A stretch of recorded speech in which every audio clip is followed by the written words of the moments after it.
Hello, this is Greg Allison from Green Greg's Garden and Worm Farm, and we're going to talk about plantain. We're going to talk about narrow leaf, and we're going to talk about broadleaf plantain. And some of the most effective things about plantain is they can be used to treat snake and spider bites, so I'm told. Now, I want to give you the disclaimer to start out. First and foremost, there are many wild edibles, many wild plants, let me say, that are edible, taste good, and are good for you. And there are many that are poisonous. They can hurt you, make you sick, or possibly kill you. And sometimes it's hard to tell one from the other. So if you're not really sure what a plant is, make sure you contact a local expert to discover what the plant is. And furthermore, I will say, I'm not a medical doctor. I'm not giving you any medical diagnosis here or advice. I'm just telling you what some people see as common practices. But I'm not diagnosing anything. I'm just telling you things that people say about these plants, things people allege. So let's get with it. We're going to talk first about narrowleaf plantain. And here's some right here. And the key thing about all your plantains are they're very nutritious. And within all wild greens, they taste better when the leaves are small. Now, as they get bigger and bigger, they tend to get bitter a little bit. I might take a tip off that one. There's nothing on it. So we can get Greg Allison's judgment on what this tastes like. It's okay. It's not as sharp as sheep sorrel, which I did a video on last year. It's actually kind of mild. It's good. Got a slight tang to it. Just a slight tang. So that's good. I could definitely eat that. So you can eat plantains raw. You can put them in salads. You can cook them. You can steam them. Some people actually will dry these and make like little chip snacks. Now, all that said, how do you tell plantain? There's two types of plantain again. There's broadleaf and narrowleaf. I'm going to cover both here. So let me show you a key difference, or a key thing that's common to all plantains. All plantains have the veins in the plantains that run along the entire length of the leaf. So the scientific name for narrowleaf plantain is Alyssna lanceolatum. And it makes a lot of sense because all these leaves look like lots of lances. And again, on all plantain, the veins run all the way along the leaf. And another thing that kind of looks like lances are these little seed pods that grow up on long stalks, especially on this narrowleaf plantain. This is real typical of narrowleaf plantain. And usually there's a lot of little white flowers. These flowers are pretty much already done. So what we're having here is this forming seeds. Now, I am told these seeds, you can make a flower out of them, but it would take lots of these plants to make enough flour to do anything with. Now, some people have collected it to make it thickeners for soups and things like that. Of course, you can combine it with other wild edibles that you can make flowers out of too, I suppose. I hear it's rather bland, as you might understand. But let's see. Well, we're taking a bite out of that one. This one don't have anything growing on it. Or eating on it, I can tell you. No, it's good. I like it. Now, they're very nutritious. They're all very nutritious. All plantains. Now, this is just out of my front yard. Yeah, I actually do live in a development. Told you I'm an urban farmer. So you can see my neighbor's house across the way. So, narrowleaf plantain is very rich in iron, vitamins B, A, and some vitamin C.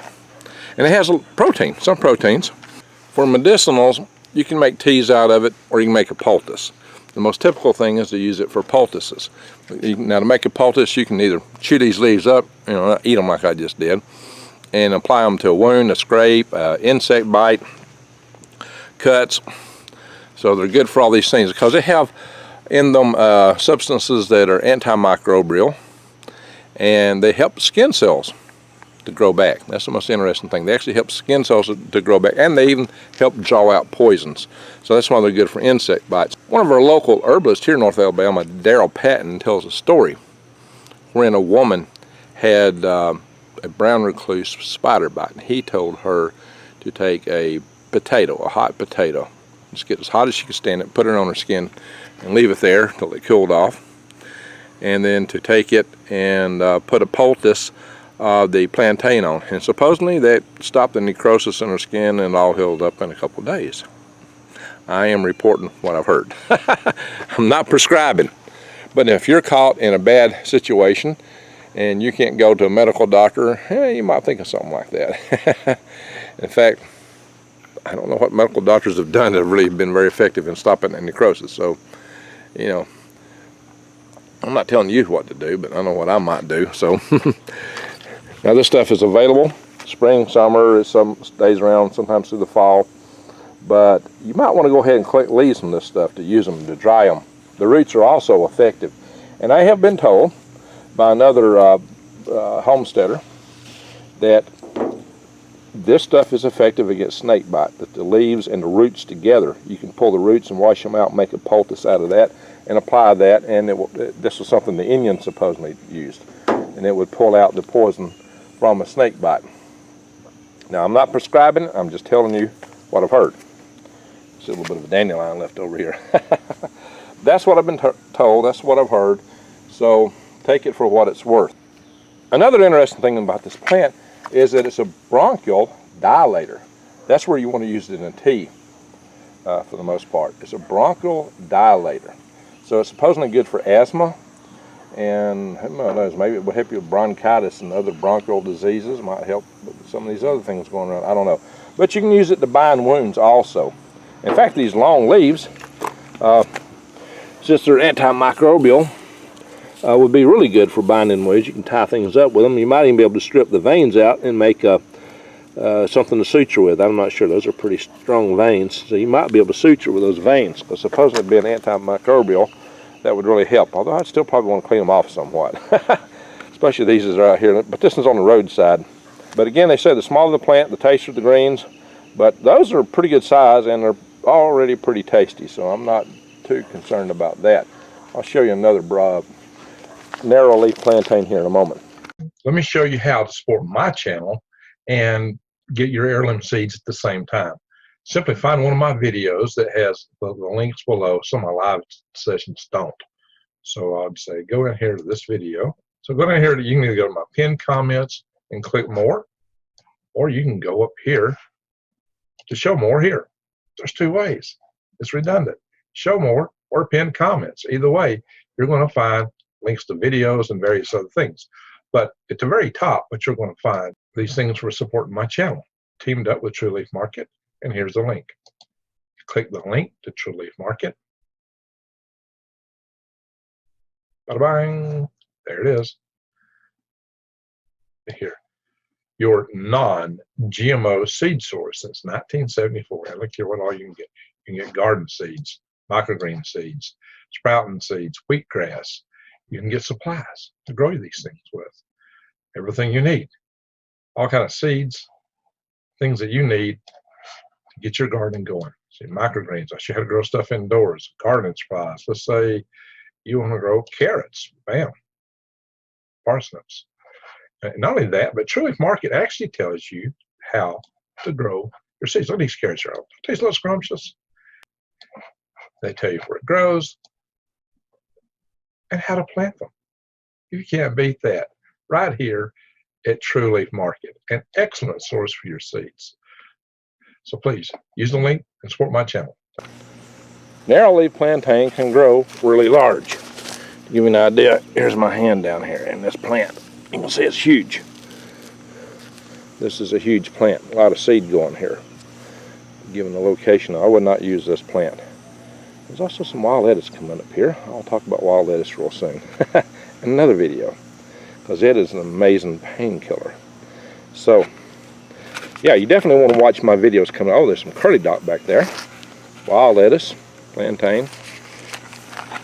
So let's go on our way to look at some broadleaf plantain. What I want to tell you is that I'm going to cover the wild lettuce as a painkiller. That's going to be an interesting video. It's a very strong painkiller, kind of an opiate, so you got to be careful with that stuff.